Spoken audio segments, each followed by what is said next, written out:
Antes de comenzar, es importante decir que todo lo que se menciona en este programa son opiniones e interpretaciones de los locutores relacionadas con sus propias investigaciones. Se le recomienda a la audiencia crear su propio criterio y tomar este episodio como una fuente de entretenimiento.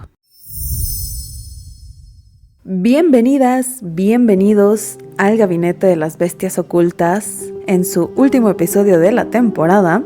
Nos damos de descanso un par de semanas y regresamos después, pero mientras tanto estamos aquí también para la segunda y última entrega de nuestro viaje por The Wall. Porque sí, no les avisamos, pero esto tiene una parte 2. ¿Por qué? Pues porque no, porque chingaos no.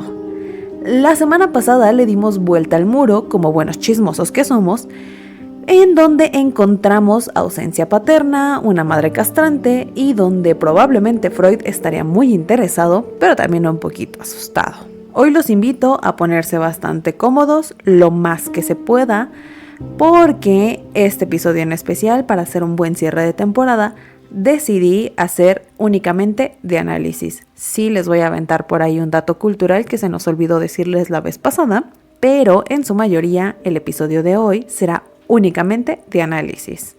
Por ratos nos va a acompañar Papi Freud, obviamente, como debe de ser. En otros momentos Melanie Klein, de repente se va a aparecer por ahí Jacques Lacan, entre muchos otros autores de mi agrado, no solo psicoanalistas, sino también algunos existenciales, porque así este tema lo merece. Soy Jacqueline Romero, psicóloga en formación, y hoy me encuentro solita, porque el psicópata en formación, al parecer, no se pudo desatar de la camisa de fuerza, tanto que no pudo contestar su teléfono. Y pues también estuvo bien, porque así hoy nos vamos a dedicar a hacer únicamente análisis, como ya lo mencionamos. Antes de irnos con el análisis, sí me gustaría contarles algo interesante, que pues se nos olvidó contarles la vez pasada. Como hablamos del disco de The Wall, de Pink Floyd, y les dimos ahí el chismecito que hubo alrededor de esto con Syd Barrett, con Roger Waters. También hubo ahí una situación muy importante por ahí de los 90s. Este concierto se realizó exactamente 8 meses después de la caída del muro de Berlín en noviembre de 1989. Este evento marcó el fin de la división de Alemania y el comienzo de la nueva era europea. Este evento fue realizado en un terreno por ahí de, disculpen mi francés, mi alemán más bien, porque pues obviamente aquí no hablamos alemán, entre Potsdamer Platz y la Puerta de Brandeburgo, un lugar que formaba parte de la antigua Tierra de Nadie, o sea, el muro de Berlín. Obvio, este concierto fue organizado por Roger Waters y contó con la participación de varios artistas, entre los que encontramos a Scorpions, Cyndi Lauper, Bryan Adams. Muy chistoso, al parecer también estuvo Tim Curry, muy interesante. Pero bueno, ahí entre muchos otros varios más. Dentro de los que sí me sorprendió bastante fue Tim Curry, pero ok. Roger Waters. En este concierto se construyó un muro gigantesco de utilería, obviamente, que se derrumbó al final del concierto, haciendo una simbolización al muro de Berlín. El evento fue transmitido por televisión a 52 países y pues fue visto por millones de personas en todo el mundo. Este concierto es considerado por muchos uno de los eventos musicales más importantes en la historia, obviamente por el contexto que tiene. Y bueno, dicho esto, lo pueden encontrar en YouTube, en algún videíto por ahí. Si se lo quieren ejecutar, adelante, vayan y encuéntrenlo.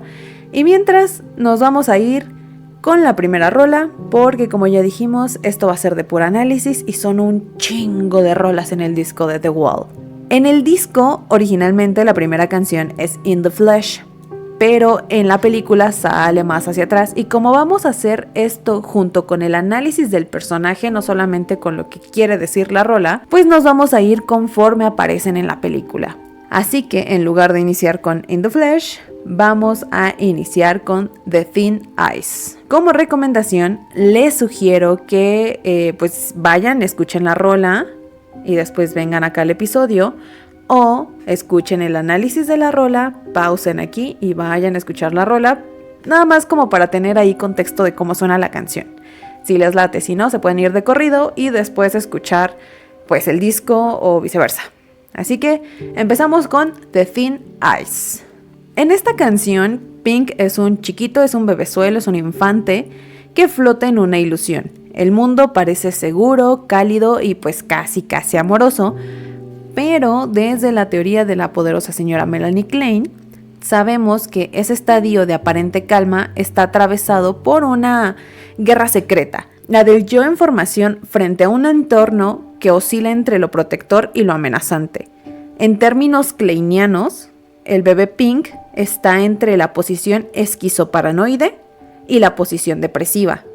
Ama el pecho materno, pero también teme que desaparezca, que lo abandone o que lo dañe. Pequeño paréntesis, ya hemos hablado de la teoría del pecho bueno y el pecho malo. Esto se encuentra en el episodio de la señora que descubrió que los bebés también odian.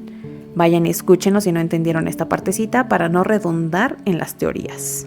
Regresando a la parte de las canciones, esta canción empieza con una voz suave, que podría ser la de su madre, que dice "Mama loves her baby and daddy loves you too". Este ideal de amor es frágil y la letra lo sabe. El hielo es bastante delgado.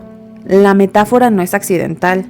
Klein describiría cómo el bebé proyecta sus ansiedades sobre los objetos primarios, en este caso pues son los papás, y cómo la falta o la ambivalencia en estos objetos da lugar a temores persecutorios. Pink ya se desliza sobre un hielo emocional que amenaza con quebrarse, y sí, se rompe, porque el segundo verso de la música cambia, se vuelve más agresiva, la guitarra entra con una distorsión, y la letra es bastante clara.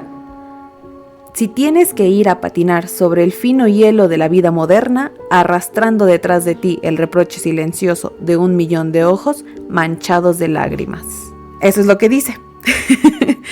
El infante Pink ya no está solo, arrastra una herencia traumática. Aquí podemos introducir el precioso concepto de lo transgeneracional en el psicoanálisis contemporáneo, el trauma de la guerra, la pérdida del padre y la rigidez de la madre. Todo eso lo procede y lo forma, y Pink se convierte en el depositario de dolores no elaborados, ya que si lo pasamos hacia el señor Lacan, también aportaría algo bastante clave. No hay sujeto sin la marca del lenguaje, y esa marca se hereda.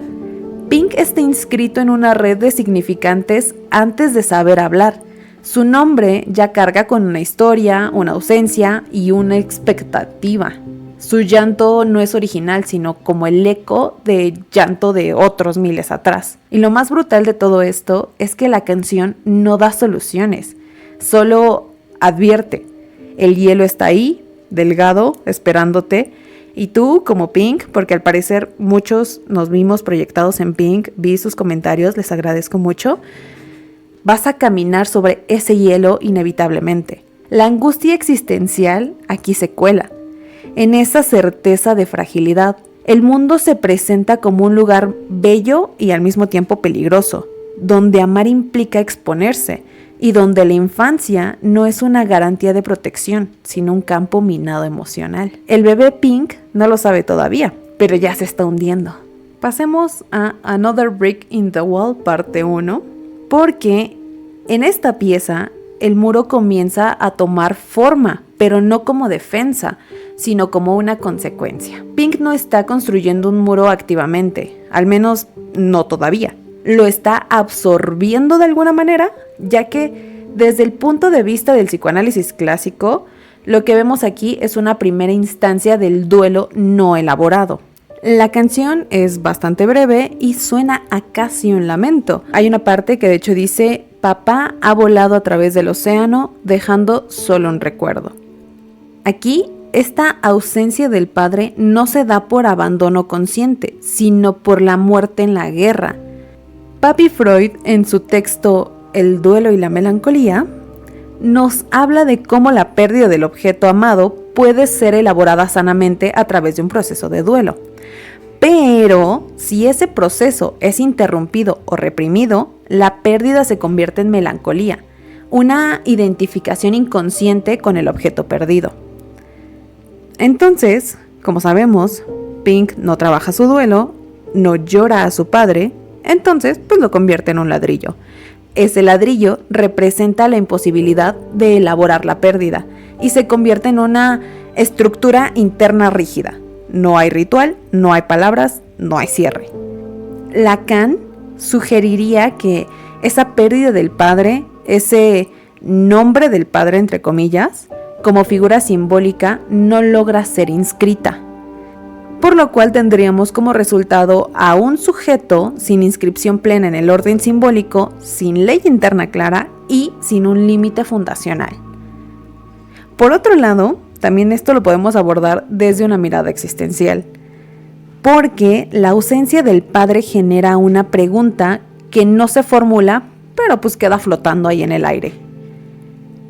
¿Quién soy si no soy hijo de nadie? El abandono o la orfandad rompe la cadena de sentido. El niño queda frente a lo absurdo de un mundo sin figuras de orientación.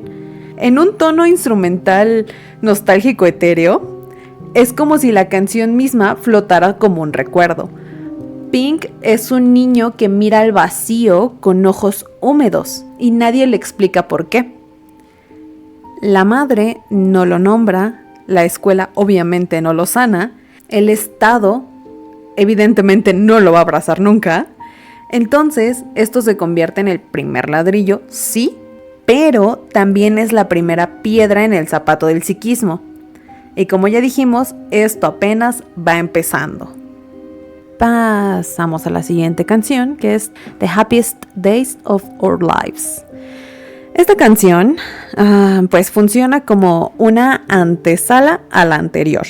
De hecho, muchas versiones del disco la funden con Another Brick in the Wall, parte 2, pero aquí vamos a separarla para ver qué aporta por sí sola, porque aporta bastante. La letra inicia describiendo el sadismo de los profesores.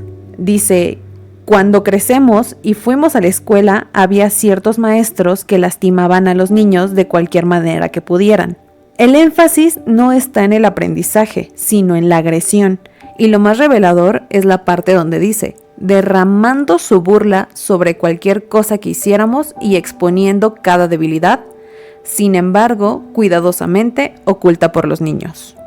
Desde el psicoanálisis de Papi Freud, podríamos decir que esta escena es perfecta para entender la fusión del superyo. Freud nos enseña que el superyo es la instancia que, en lugar de protegernos, se puede volver a veces un poquito sádica. Los maestros encarnan esta figura, son supuestamente guías, pero aquí se convierten en verdugos. Ridiculizan, exponen, humillan, etcétera, etcétera. Entonces el superyo dice, eres un inútil, eres insuficiente y voy a demostrarlo. En términos kleinianos podríamos ir todavía más lejos, porque estos maestros no son simplemente malos, son figuras internalizadas que alimentan la posición paranoide del sujeto. El niño Pink, frente a esta agresión, desarrolla mecanismos de defensa que incluyen la escisión. O sea, que divide el mundo entre agresores y víctimas. Ya no hay matices. Si no estás con él, estás en su contra. Así que, pues, se construye el muro. La canción agrega por ahí un dato un poquito perturbador. Los maestros son infelices, o sea, se ve que son humillados en sus propias casas. Y entonces descargan esa miseria sobre los alumnos. Aquí entra la teoría de la repetición del trauma. El daño recibido no se elabora, se transfiere. Lo reprimido siempre retorna y cuando lo hace, no lo hace con una sutileza obviamente, sino que lo hace con ira.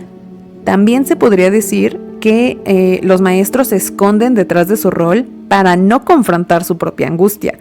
No son ellos los que pegan, es el sistema. De hecho, por ahí también está esta imagen donde está el profesor golpeando al niño y el profesor está siendo golpeado por una marioneta más grande, que pues sería el sistema. Pero en esta evasión se vuelven, pues obviamente, cómplices. Por eso esta canción es una ironía. No fueron felices. Fueron los días donde el alma se fue apagando, donde el niño comprendió que creer significaba volverse parte del engranaje o construirse una pared para no ser triturado, como pues vimos ahí en esta parte de la trituradora de carne. Entonces, obviamente Pink eligió la pared.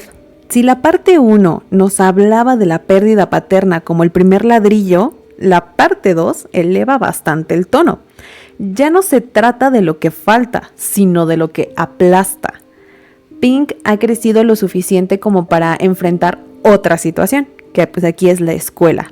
Y en esta canción, la escuela no es un templo del saber, sino una fábrica de mutilaciones. Siguiendo desde el enfoque psicoanalítico de la señora Klein, la escuela en la mente de Pink funciona como un objeto persecutorio, por así decirlo. Algo externo que ataca su integridad psíquica. No se siente formado, sino deformado. La escuela le grita, lo anula, lo normaliza a la fuerza. Aquí es donde entra la parte icónica de la letra que todos conocen, que es esta parte donde dice "We don't need no education", no necesitamos educación, no necesitamos control del pensamiento. Aquí no hay metáforas, hay una acusación muy directa.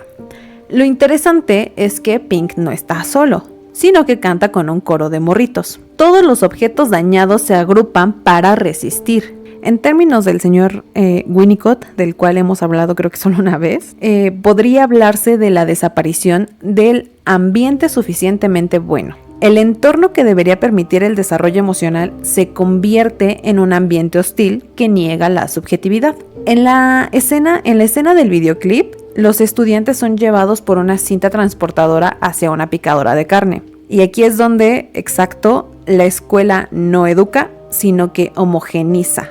Lacan lo podría decir de otro modo.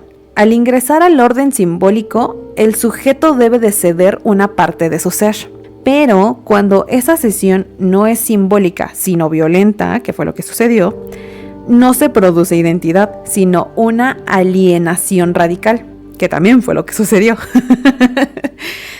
Aquí el ladrillo no solo es una defensa, es un testimonio. Cada golpe, cada burla del profesor, cada burla reprimida por Pink se convierte en material de construcción. Y como su muro crece hacia adentro, cada ladrillo también es una renuncia a sí mismo, a su voz, a su deseo y obviamente a su diferencia. Hay una frase que sin querer podría pasar como desapercibida, aunque en realidad es como de las partes más icónicas también de la canción, donde dice "Hey teacher, leave them kids alone". Pero pasa desapercibida de cierta forma porque no es un grito de Pink, es el grito de su inconsciente hacia una súplica tardía, una voz que no pudo articularse en su momento y que ahora, transformada en música, se convierte en acto. El arte como síntoma.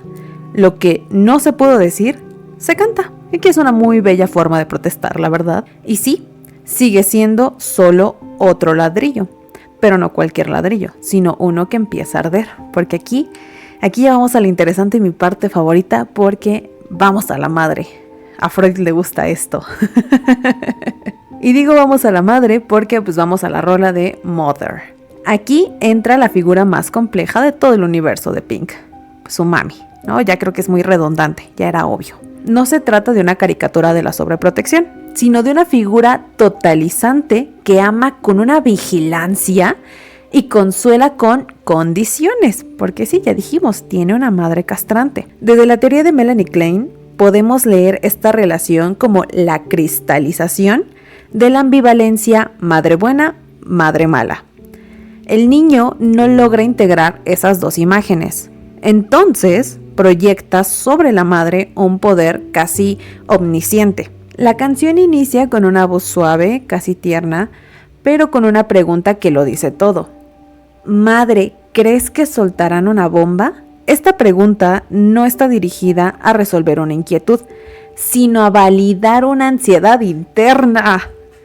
Aquí Pink necesita que la madre lo tranquilice, pero obvio, ella no lo tranquiliza. Como diría Winnicott, esta madre no es suficientemente buena, es demasiado presente. A lo largo de la canción, Pink va soltando una serie de preguntas un poquito más existenciales envueltas en un tono infantil. ¿Me amarán? ¿Me lastimarán? ¿Debería esconderme? Pero la madre no responde. Lo que responde es su presencia misma, siendo vigilante, castradora y estructurante. Diría que esta madre funciona como un otro absoluto. O sea, hace que en lugar, es decir, el lugar desde donde se articula el deseo del sujeto, pero también donde se bloquea. En el punto álgido de la canción, escuchamos: madre, ¿debo construir el muro? Y ahí está. La madre no solo permite el muro, sino que lo justifica y lo institucionaliza. Aquí podemos decir que estamos frente a una función materna perversa, en el sentido estructural, no moral, cálmense. Aquella que en lugar de propiciar la separación, la inhibe. La figura de la madre representa la evasión de la angustia radical. Ahora, ya que si nos ponemos existenciales, la madre representa aquí la evasión de la angustia radical. Pink deposita su libertad en ella. Le pregunta qué hacer, cómo protegerse, si debe amar o no hacerlo. Y como diría Kierkegaard, cuando el individuo cede su libertad al otro, se convierte en desesperación tranquila. Vive, pero no elige. En una parte de la canción se escucha: por supuesto que mamá va a ayudar a construir el muro. Ya saben, con esta frase, Pink firma un pacto, renuncia a la intemperie a cambio de seguridad. Pero el precio es su subjetividad. No decide por sí mismo, decide su madre por él. No vive en libertad, vive en vigilancia emocional. Mother, en mi perspectiva, en mi opinión, es el ladrillo más pesado de todo su muro, porque no se construye desde el odio, ni la guerra, ni el abandono. Lo construye el amor mal entendido. ¡Tras! Así. El amor que, en lugar de acompañar, asfixia. Y creo que muchos hemos estado ahí. Después de la proyectadota, vamos con Goodbye Blue Sky. Esta canción marca un giro estético emocional. Es breve, casi lírica, pero su contenido es bastante demoledor. Aquí Pink, o tal vez su recuerdo, evoca un mundo pretrauma. El cielo azul representa la posibilidad, la inocencia, la alegría sencilla, pero todo eso se pierde. El horror histórico lo arrasa. Desde el psicoanálisis podemos leer esta canción como el efecto psíquico de la Segunda Guerra Mundial sobre los pequeños. Pink no vivió la guerra directamente, pero sí la recibió a través de las historias de su madre, o en la muerte de su padre, o en la paranoia, pues obviamente del entorno. Es lo que se llama trauma heredado. El miedo no es propio, pero sí es vivido como si lo fuera. La letra parece un poema infantil. Hay una parte que dice: ¿viste a los asustados? ¿Escuchaste las bombas que caen? Pero el tono es un poco sombrío. Si Lacan metiera su cucharita aquí, diría que lo real, eso que no puede ser simbolizado ni entendido, solo padecido, se manifiesta aquí como la caída del cielo. El mundo deja de ser un lugar habitable y se convierte en un espacio de amenaza. Por otro lado, Papi Freud, en su obra sobre la guerra, ya había advertido que los conflictos bélicos no solo matan cuerpos, sino también matan ficciones, de la seguridad, de la moral, la del progreso. Y en este caso, en Goodbye Blue Sky, es eso: la ruptura de la ilusión infantil. El reconocimiento de la violencia no es un accidente, sino una estructura. Decir Goodbye Blue Sky es decir adiós a la fantasía de que el mundo pueda ser un lugar seguro. Y lo peor es que ya no hay marcha atrás. El cielo se ha ido y Pink se queda bajo un techo de concreto emocional. Vámonos con Empty Spaces. Ay, esta canción es breve, pero punzante. Pone en escena el vacío emocional y existencial que queda tras la desconexión. Pink ya es adulto y ya se encuentra frente a los escombros de sus relaciones y de sí mismo. Aquí hay una pregunta central: ¿qué usaremos para llenar los espacios vacíos donde solíamos hablar? Esto es un lamento disfrazado de decisión. Desde Lacan podríamos hablar del objeto A, ese objeto perdido que estructura el deseo del sujeto. Pink ya no tiene otro, no tiene dirección, no tiene palabra. Ha perdido la dimensión simbólica del lenguaje. Lo que queda es el intento de llenar el vacío con algo, con lo que se le pinches cruce en el camino. Pero todo lo que intente será un simulacro del deseo original. Y por eso está condenado a fallar. Papito Freud nos diría que este es el momento en el que el sujeto comienza a utilizar mecanismos de sustitución. Reemplaza el deseo por el consumo, por la fantasía de dominio o por el poder. Pero ninguna de estas cosas lo colma. Solo repiten el vacío. Y todos hemos sido Pink haciendo compras compulsivas en Mercado Libre o Amazon para llenar nuestros vacíos existenciales. Y solamente terminamos peor. Y aquí sí me gustaría ponerme un poquito existencial. Desde lo que diría Sartre de la náusea existencial, válgame la redundancia. Esta conciencia del sinsentido. El vacío no es la ausencia de algo, es la presencia de nada. Y esa nada se instala en el lenguaje, en el cuerpo y en los vínculos. Pink no puede conectar porque ha perdido la brújula del sentido. La música inquietante y progresiva acompaña ese abismo. No hay una resolución armónica, no hay ternura, solo anticipación. Pink quiere llenar el espacio, pero no con palabras ni con afecto. Quiere control. Y en ese gesto se autoexilia más. La pregunta es retórica y el espacio cada vez más grande. Y aquí entra una rola muy sensual, pero que está muy chistoso porque el ritmo es acelerado y sexualizado. Mi favorita del disco, de hecho, que es Young Lost. Esta canción describe una búsqueda desesperada de contacto físico que no vincula el amor ni el deseo simbólico, sino con el intento de calmar el simple vacío. ¡Ay! Freud lo habría llamado como una descarga pulsional del ello, una gratificación inmediata que evita el enfrentamiento con el conflicto interno. Pero Melanie Klein aquí hablaría de un intento fallido de reparación. Pink intenta restituir su mundo interno dañado a través de la apropiación de cuerpos. Pero, como no hay integración de objetos buenos ni malos, cada pareja potencial se convierte rápidamente en un objeto persecutorio. Por eso, la gratificación no dura. Se convierte en asco, en culpa y en vacío renovado. Y se repite ese ciclo. Aparte de todo, no se trata de placer, sino de un exceso que traspasa el umbral del deseo. Pink no desea genuinamente a la mujer, desea el acto mínimo de poseer algo, de poseer cualquier cosa, como ya dijimos, para llenar esos vacíos. Es un goce sin ley, sin contención, que más allá de liberar, captura. El sujeto se convierte en su propio verdugo.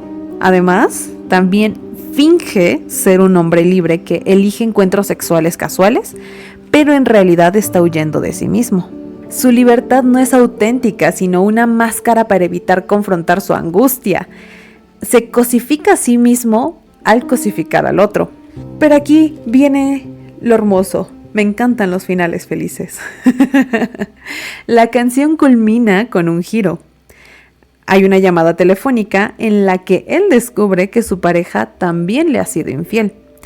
Ese momento rompe la fantasía de control que él tenía y expone a lo que Pink más teme, que incluso lo más superficial puede doler si lo usabas como protección. Y eso es esta rola, es el intento de utilizar un cuerpo como analgésico. Y como todo analgésico mal dosificado, pues como ya sabemos puede provocar más daño. Pasando a la siguiente rola, One of My Turns. El momento de quiebre ha llegado. Pink estalla, pero su rabia no parece dirigida solo a la mujer que lo acompaña. Su furia es expresión de una fractura muchísimo más profunda. Esta es la imposibilidad de sostener cualquier vínculo sin proyectar sobre él todo el dolor acumulado que ya trae. Esta canción es clave para comprender cómo la psique de Pink ya no distingue entre el presente y el pasado. Todo contacto es una vil amenaza. Este momento puede interpretarse como una regresión a la posición esquizoparanoide. En esta fase temprana del desarrollo, el yo escinde los objetos en buenos y malos, como ya lo contamos alguna vez. En esta etapa temprana del desarrollo, el yo escinde los objetos en buenos y malos, sin posibilidad de integración. Pink no puede ver a la mujer como un sujeto con matices. O es ideal o es enemiga. Punto. En el momento en el que ella representa abandono o indiferencia, se activa el ataque. Pink no desea a la mujer como otro, sino como objeto que calme su falta. Cuando ella no responde como él espera, el significante se derrumba y con él la posibilidad de sostener el lenguaje. El sujeto se rompe. El acto agresivo es entonces un intento de restablecer una fantasía de control, aunque sea por medio de la violencia. Y aquí es donde se mete Papi Freud con una descarga de energía pulsional que ha sido contenida por demasiado tiempo. El yo se colapsa, el super yo sádico, como ya dijimos en el inicio del programa, se vuelve hacia adentro y hacia afuera.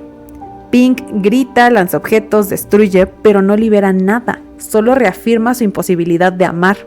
Podemos ver en esta escena una negación radical del otro como libertad.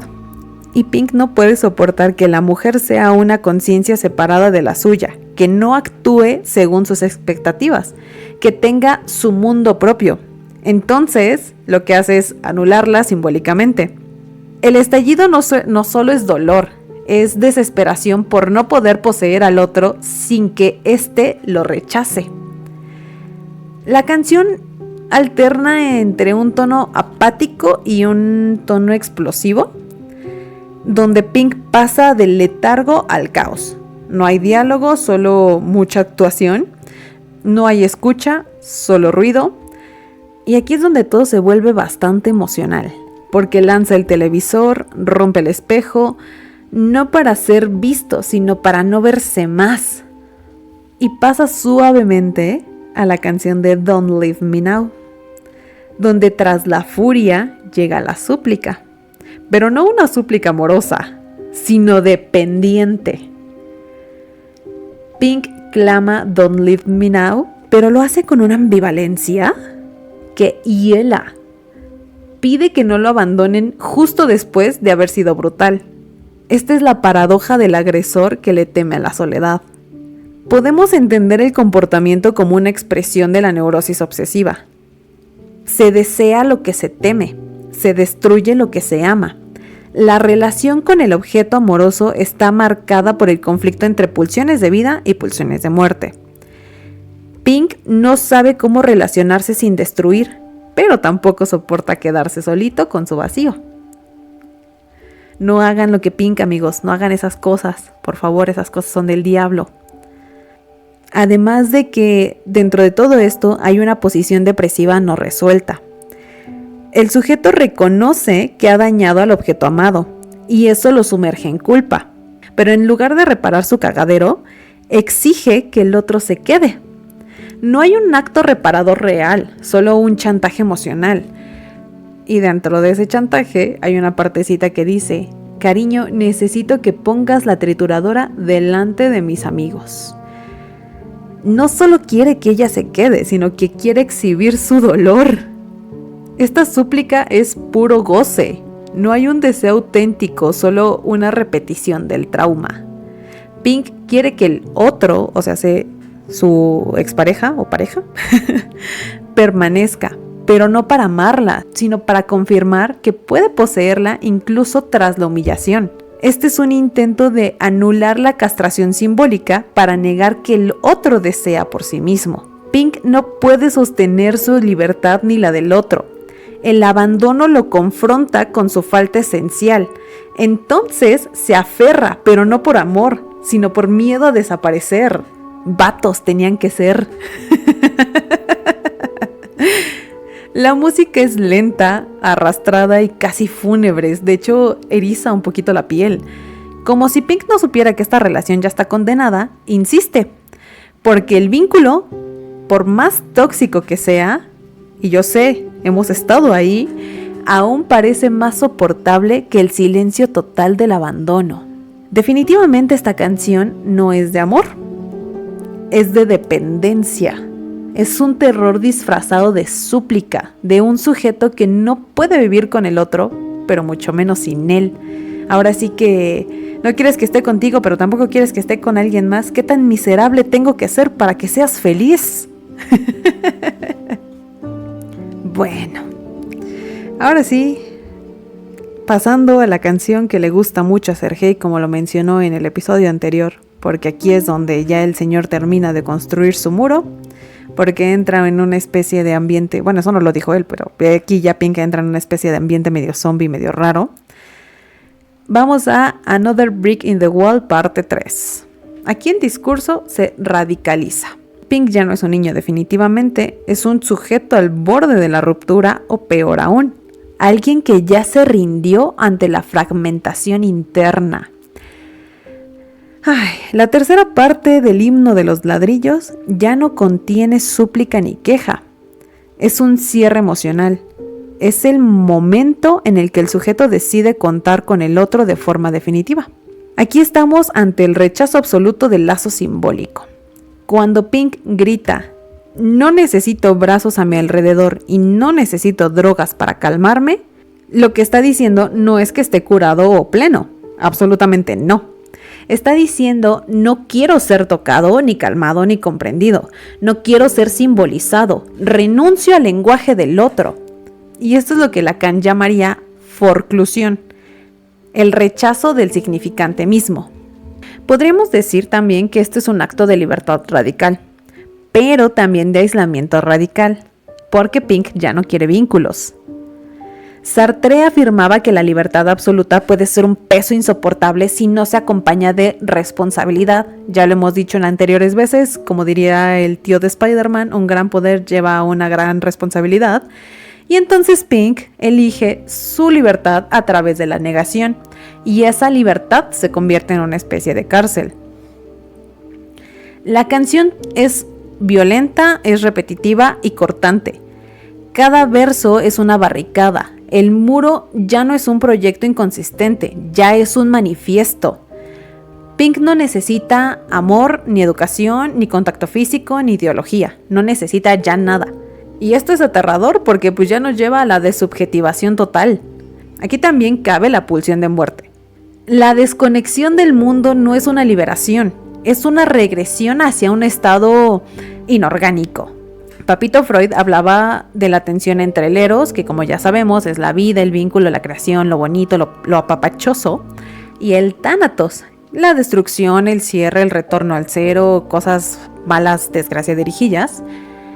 Y en esta canción, Pink deja de luchar, elige el tánatos y el muro se cierra. Aquí ya se terminó de construir. Y sin embargo, hay algo trágico en la forma en que lo dice, porque quien repite con tanta vehemencia que no necesita, es muchas veces quien más desea. Pero Pink ya no puede pedir ayuda, ha internalizado la voz de la humillación y ahora habla a través de ella. Y sí, es otro ladrillo, pero ya es el último del primer acto, porque aquí se cierra como en la parte, esa primera parte del disco. Y pasamos a lo tenso, pasamos a Goodbye Cruel World. Esta canción parece una nota de suicidio en forma de canción de cuna, es breve y melancólica. La voz de Pink es suavecita, pero no por eso menos devastadora, porque aquí ya no hay rabia ni súplica, pero hay una despedida. Desde el punto de vista psicoanalítico, este momento es el punto más profundo desde la retirada narcisista. Freud lo describía como en ciertos casos de depresión extrema o melancolía. El sujeto no solo se duele del objeto perdido, sino que se identifica con él y luego hacia sí mismo el odio que originalmente había en el otro. O sea, hace que Pink ya no quiere destruir nada afuera, quiere borrarse a él mismo. La voz que antes gritaba ahora se silencia. Esto puede entenderse como un colapso del registro simbólico. El sujeto ya no articula demanda, ya no hay deseo, se ha retirado al silencio, al borde de lo real. Goodbye Cruel World no es una frase hecha, es un acto de lenguaje sin retorno. No queda otro que escuche, porque el muro ya está cerrado desde adentro. Podría decirse que el tono musical recuerda al vientre materno. Es irónico porque al cerrar su mundo, Pink parece volver al encierro original, pero esta vez sin promesa de renacimiento. No hay posibilidad de reparación. El mundo ha sido escindido y con él el sujeto se ha roto en pedazos no integrables. La canción cierra como una puerta, no golpea, solo se desliza, y el silencio que queda es peor que cualquier grito. Y aquí va mi segunda canción favorita del disco, Hey You. Después de un cierre total que representa Goodbye Cruel World, esta canción interrumpe como un susurro desesperado desde dentro del muro. Pink lanza una pregunta, pero más que una pregunta es un eco. Oye tú, allá afuera en el maldito frío. Bueno, no dice en el maldito frío, solo dice allá afuera en el frío. La estructura está invertida. Ahora Pink es quien llama desde adentro y el mundo está afuera. El muro ya no es una construcción, es una frontera. Esta canción puede leerse como el retorno del deseo. El sujeto que se había retirado del lenguaje intenta articular algo, aunque sea desde el encierro. La parte donde dice, ¿puedes ayudarme? Es una demanda, pero una demanda tardía. Lacan diría que en el fondo de todo goce está el grito del niño pidiendo algo imposible, que el otro lo complete, pero este otro ya no está o ya no lo escucha. La frase juntos nos mantenemos, divididos caemos resuena como el remanente de una ley simbólica rota.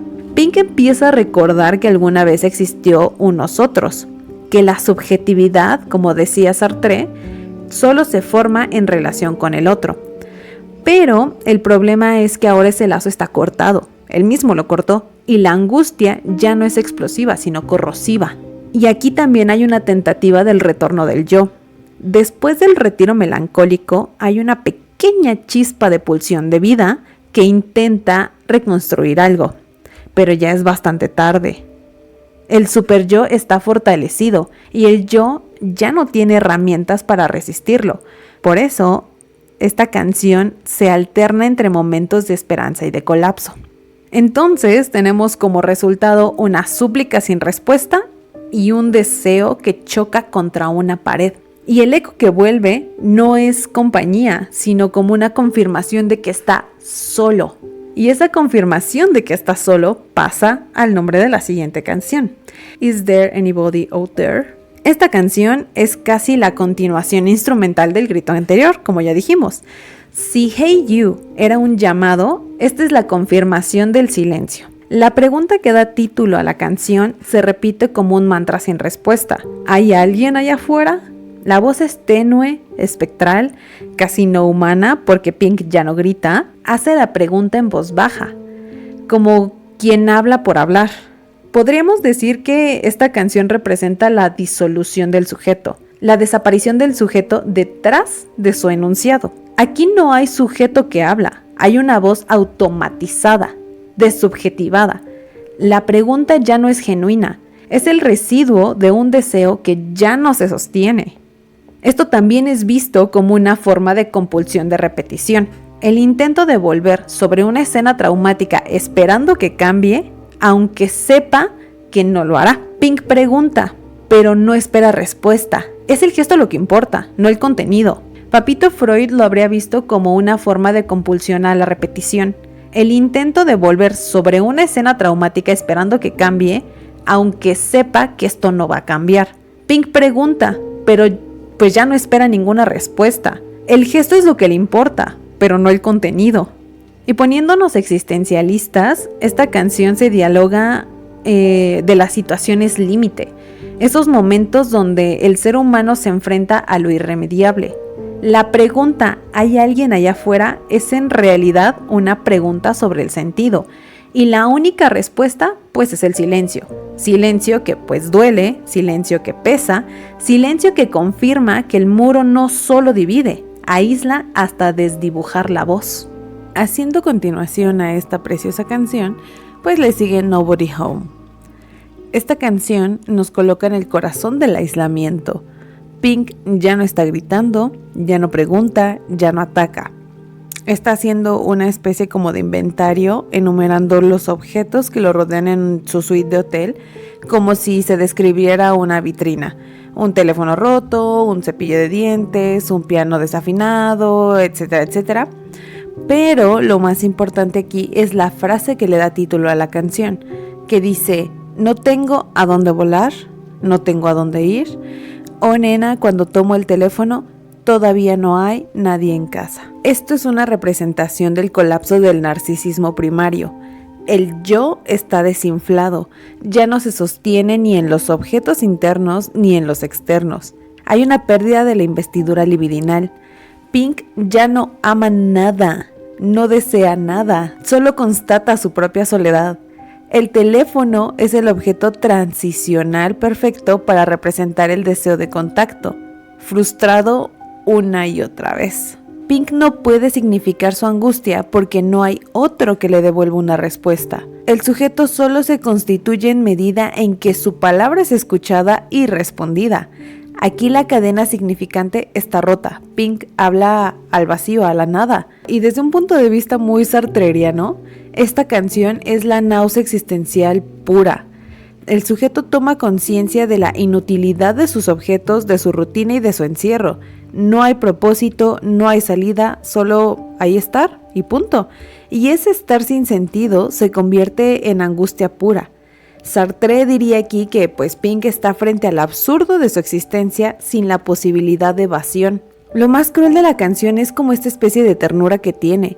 La voz de Pink suena frágil, casi infantil, como si aún esperara que alguien lo escuchara y le dijera que todo va a estar bien, pero nadie le contesta, y esa ausencia se convierte en un espejo. Pink está ahí, pero no hay nadie en casa, ni afuera ni adentro. La siguiente canción es Vera. Esta breve canción funciona como una cápsula de memoria emocional. Pink recuerda a Vera Lynn, una cantante británica famosa durante la Segunda Guerra Mundial, conocida por su canción Nos encontraremos de nuevo, que de hecho la referencia no es nada casual.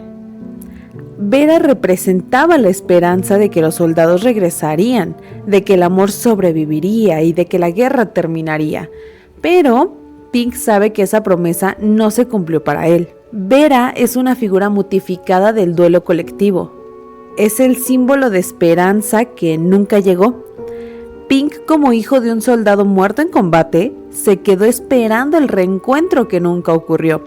Y en ese sentido, la canción es un reproche, porque hay una parte en la que dice: ¿alguien aquí recuerda a Vera Lynn? No es como, ay, qué nostalgia, alguien se acuerda de... No, sino es como de, güey, neta, alguien se acuerda de este pedo. Es como si fuera un reclamo. Es la rabia de quien fue excluido del milagro del reencuentro. Lo interesante aquí es que la señora Melanie Klein vería en esto una manifestación de la posición depresiva, porque Pink intenta integrar un objeto bueno, o sea, hace la memoria de Vera, la parte como de la esperanza, por así decirlo, pero no puede sostenerlo. Su historia personal contamina cualquier intento de consuelo colectivo. Lo bueno también duele, y eso es lo más desgarrador. La canción que prometía sanación ahora es recordada con cinismo. Podríamos decir que Vera no es una canción sobre el pasado, es más bien sobre la pérdida del futuro, cuando ya no esperas que nadie vuelva ni que nadie te cante, que no haya ningún consuelo. Si les soy muy honesta, estoy empezando a agotarme de tantas canciones.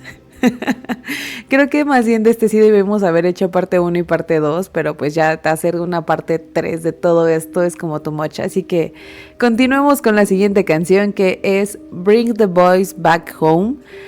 Esta canción es breve, pero es bastante brutal, porque apenas en 1 minuto y medio Pink se transforma de niño desamparado a una especie de orador desgarrado, por así decirlo. La frase que da título a la canción, Bring the Boys Back Home, no es como una consigna política, sino como una súplica personal de Pink.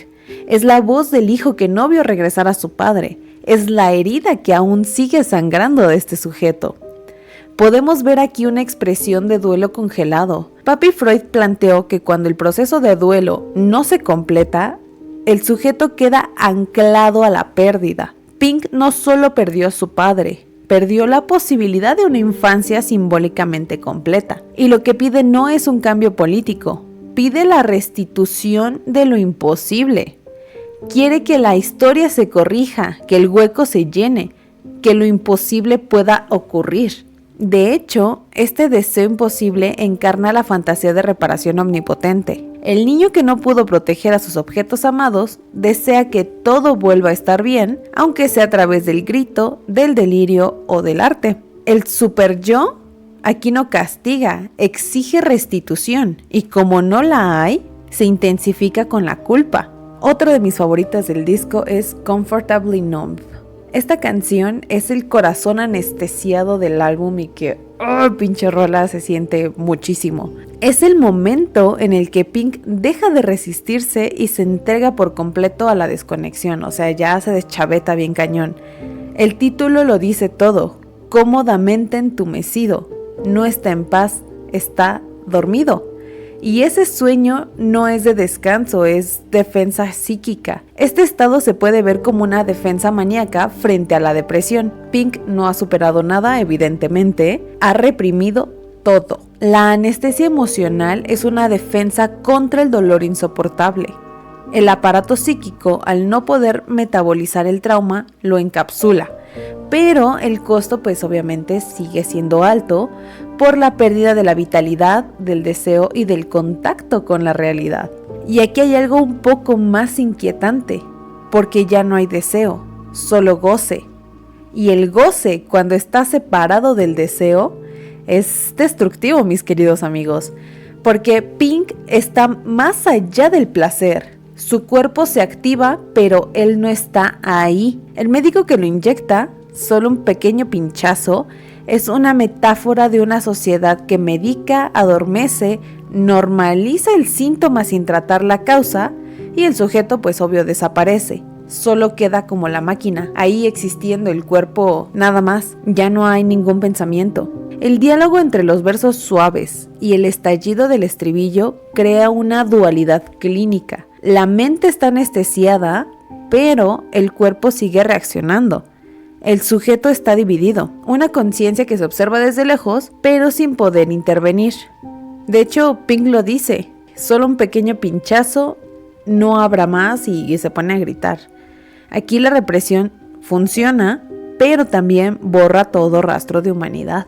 Como muchos hemos sido en algunos momentos de nuestra vida, Pink ya no quiere elegir, ya no quiere sentir, ya no quiere significar nada. Se convierte en un objeto y aunque ese estado lo protege del sufrimiento, también lo aliena por completo. Comfortably Numb no es un alivio, es una renuncia, no es un descanso, es un exilio interior. Y aunque suene hermoso, es lo más triste del disco. Y la siguiente rola es The Show Must Go On. Esta canción funciona como el último suspiro antes del descenso total de Pink.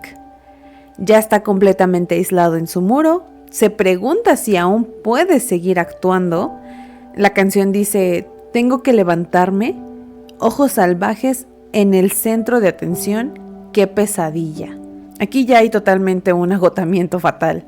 Desde la mirada de Lacan, esta es la voz del sujeto confrontado con su lugar en el otro. El show es la demanda social, el rol que debe de representar. Pink ya no distingue entre su ser y su personaje.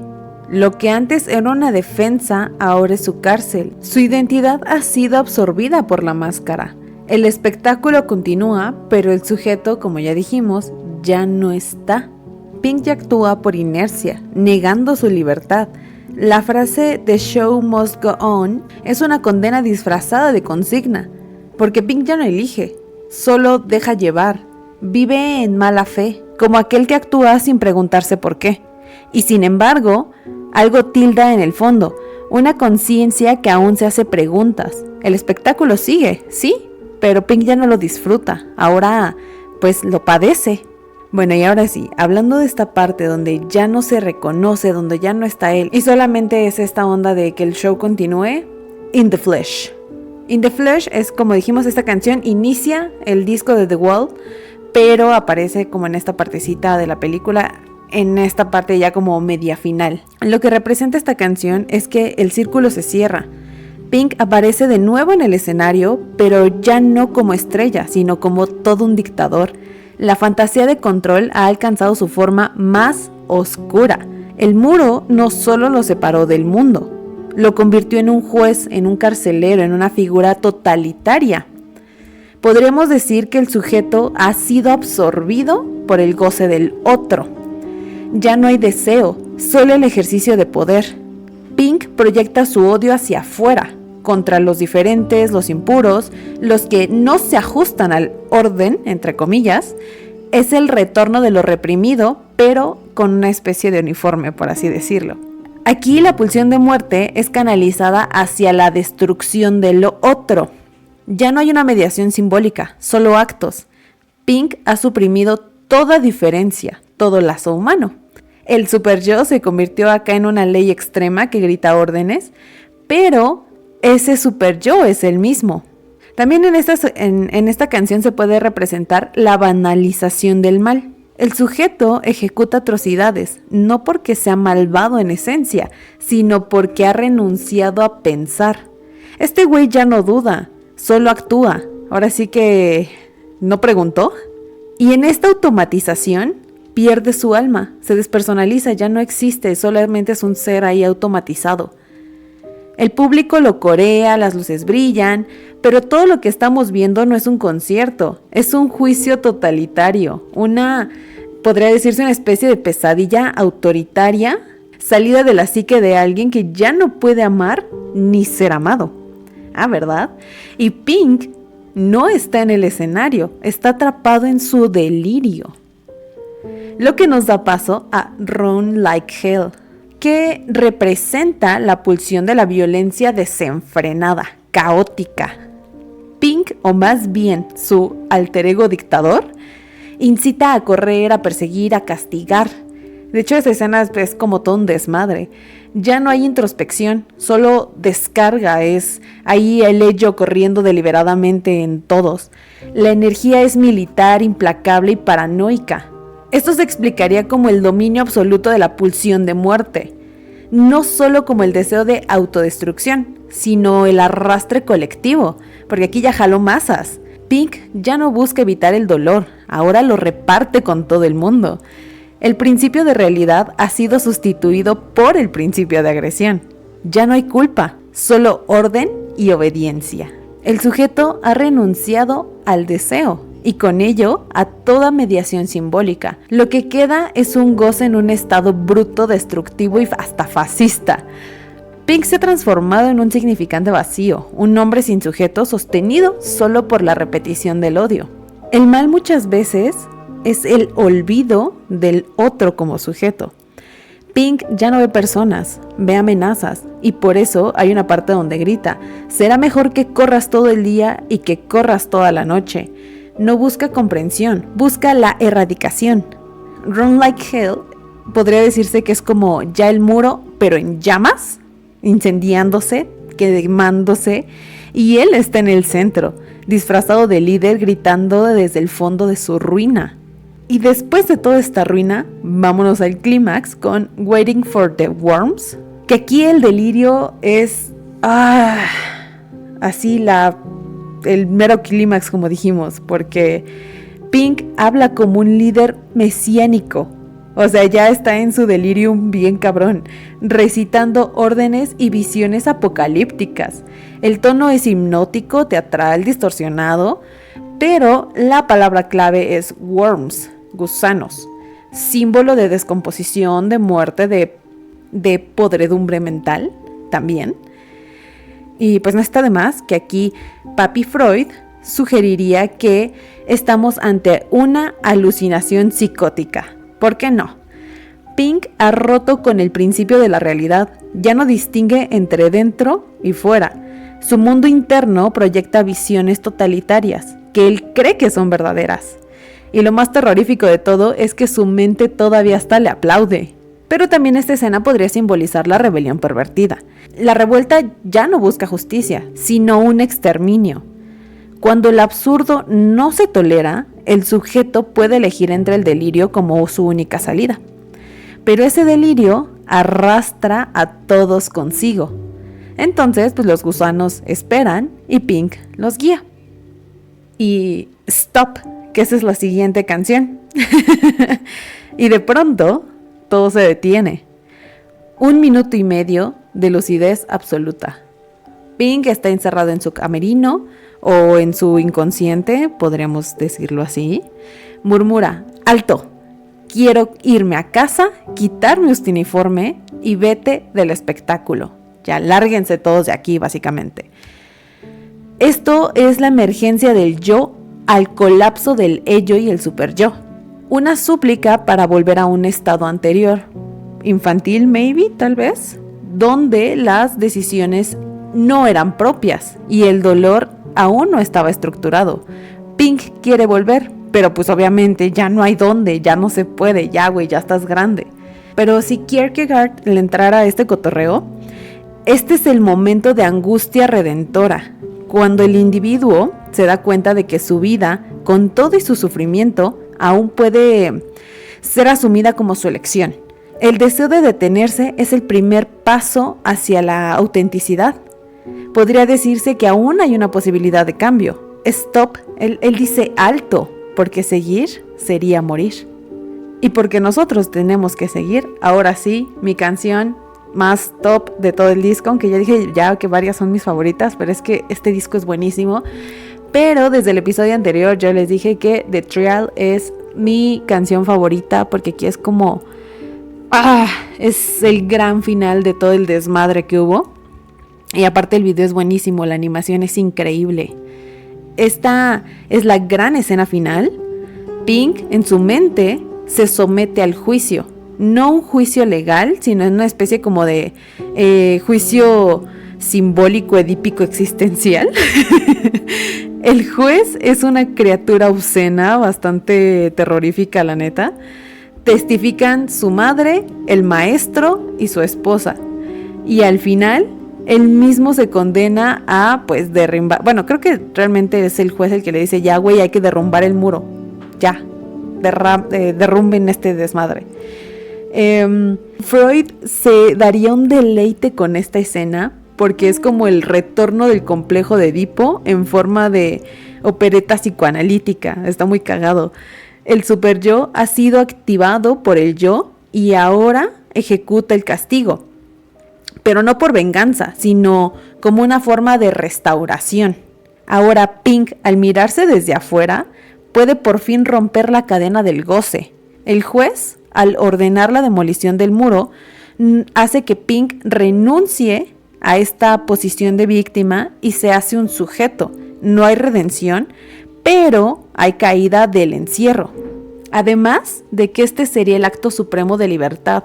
Asumir responsabilidad, que, ay, bendito Sartre y esta teoría, porque me mama, que debemos de asumir esta responsabilidad por nuestra propia historia, incluso si esa historia es un desmadre. El juicio no absuelve, pero permite comenzar otra cosa, desde el vacío, desde el escombro, permitirse levantar aún desde las cenizas, desde el desmadre. Y con el grito final, el muro se cae y es bastante épico y precioso. Y ahora sí, la canción final, la despedida de todo este desmadre, Outside the Wall. La última canción es un susurro, como ya dijimos, una despedida, una advertencia, una caricia. Pink está fuera del muro, obviamente, pero curado, no lo creo, pero ya está fuera. Y esto ya es un comienzo. Y nos vamos a ir existencialistas, chingue su madre, porque desde la perspectiva del señor Viktor Frankl, creador de la logoterapia, este es el instante en el que el sujeto descubre que puede dar sentido al sufrimiento, no negándolo, sino abrazándolo. Pink ha perdido todo, pero está vivo y puede reconstruirse, y eso es algo muy precioso, existencialista Viktor Frankl. Sí, que de hecho, como no hay grandes recomendaciones esta ocasión, esa va a ser la recomendación del día de hoy. Que se pongan a leer El hombre en búsqueda de sentido de Viktor Frankl. Es básicamente eso, porque aún después del sufrimiento, uno puede reconstruirse, y eso es lo que pasa con Pink. Porque si nos metemos a Freud, Freud aquí solamente hablaría de una sublimación, transformar el dolor en otra cosa, en arte, en un vínculo, en una historia, que pues es lo que hizo Roger Waters en esta película, si somos muy honestos. Pero bueno, además el sujeto nunca es pleno, siempre va a haber una falla, pero también hay lazos, hay palabras, y con eso es lo que basta para que la vida siga. El muro se ha caído, y también eso es algo que todos hemos hecho, construir un chingo de muros para protegernos. A veces llegamos a psicotizarnos y no pasa nada, también hay que derrumbar esos muros en algún momento, ya sea por las buenas yendo a terapia y procesándolo de manera correcta, o de las malas como le sucedió a Pink, pero siempre va a haber un momento para volvernos a reconstruir. Los muros se caen, pero la historia apenas comienza. Y así, entre muros que se caen, un chingo de tiempo y muchísimas frases medio raras, muchas teorías y muchos autores, existencialismo, freudiano, lacaniano, kleiniano, inserte el psicoanalista de su preferencia. Creo que por ahí ya hasta volvimos a tocar a Winnicott. También algunos recuerdos que duelen, porque nunca falta que nos proyectemos, y los juicios internos que también llegan en un momento de orquesta. Llegamos al final de este viaje por The Wall, este episodio que también llegó bastante tarde porque tuvimos unos problemillas, que esto está grabado con destiempo, a tiempo destiempo, por disculpita para ustedes, porque tuvimos unos temas con la grabación, con el programa que utilizamos. Recuerden que este podcast está hecho en casa con amor para ustedes. Y pues este es el final de temporada. Les agradezco mucho que sigan aquí, que sigan escuchando. Esta última temporada ha sido muy bien recibida, hemos tenido más comentarios. Sigan compartiendo, por favor. Lamento mucho si el fin de semana no llegué a tiempo con este episodio, que tenía que haber salido la semana pasada, pero aquí está. Si este episodio les hizo pensar en sus propios muros, en sus propios ladrillos, en los muros que hemos levantado en algún momento, y esa vocecita que nos grita desde adentro y que al mismo tiempo quisiese gritar, hay alguien ahí, allá afuera, ayúdenme. Entonces, bienvenidos, estamos del otro lado del muro. Y pues también, si les gustó el análisis psicodélico psicoanalítico de esta ocasión, no olviden seguirnos en Spotify, ya saben, calificarlo con las 5 estrellitas como en Uber, bueno, según sea su preferencia. Y también activar la campanita en YouTube, seguirnos. Recuerden también los comentarios de más de 3 palabras para que el algoritmo nos aparezca por ahí. Suscríbanse, comenten cuál fue su canción que más les movió fibras ahí, porque pues ahorita que se hizo el análisis de rola por rola, pues sí está interesante saber qué les mueve a ustedes cierta canción. Y seguirnos también en nuestras poderosas redes sociales, ya saben, @bestiasocultas_, tanto en Instagram como en TikTok. Y si quieren chismosear alguno que otro meme con trauma incluido de los míos, me pueden seguir a mí en Instagram, estoy como _Jack Romero, el Jack es con JACQ. Y como ahora no está el psicópata en formación, vamos a cerrar como él diría, porque aquí no solamente hablamos de monstruos, los escuchamos, los analizamos y a veces hasta los invitamos a participar en el programa. ¿Por qué no? Porque la siguiente temporada se viene con invitados ahora sí, varios y variados. Nos escuchamos prontito, en unas 2 semanitas. Hasta pronto.